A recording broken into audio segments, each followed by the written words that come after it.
Quand Dieu te choisit, tu n'es pas content. Parce que si tu échoues, Dieu a échoué. Si tu échoues, Dieu a honni. Et c'est une lourde responsabilité. Tu demandes tous les jours à Dieu, tu es sûr que c'est moi? Si c'est vraiment moi là, pardon, il faut faire toi-même, mais moi je ne peux pas. Si c'est toi qui dois le faire, Dieu t'oblige à le faire. Et il n'y a que des gens obligés de servir qui peuvent servir. Paul dira, je suis prisonnier de Jésus-Christ. Les leaders sont prisonniers de Dieu pour servir les enfants de Dieu. Il y a un temps pour chaque chose.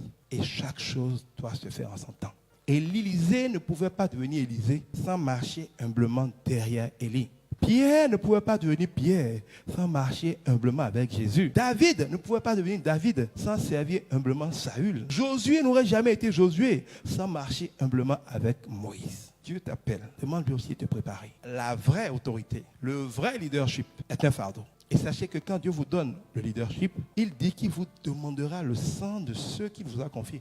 Si Dieu te confie un peuple et que le peuple est dans le malheur, le peuple ne connaît pas Dieu, le peuple n'est pas prospère, le peuple se plaint tous les jours, Dieu t'en demandera des comptes. C'est pour ça, à la fin de sa vie, Jésus dira au Père, Père, sauf le fils de la perdition, je n'ai perdu aucun de ceux que tu m'as donnés. Et que Dieu te demande des comptes, des moutons qu'il t'a confiés, des brebis qu'il t'a confiés. Intégrez cela, que Dieu nous aide.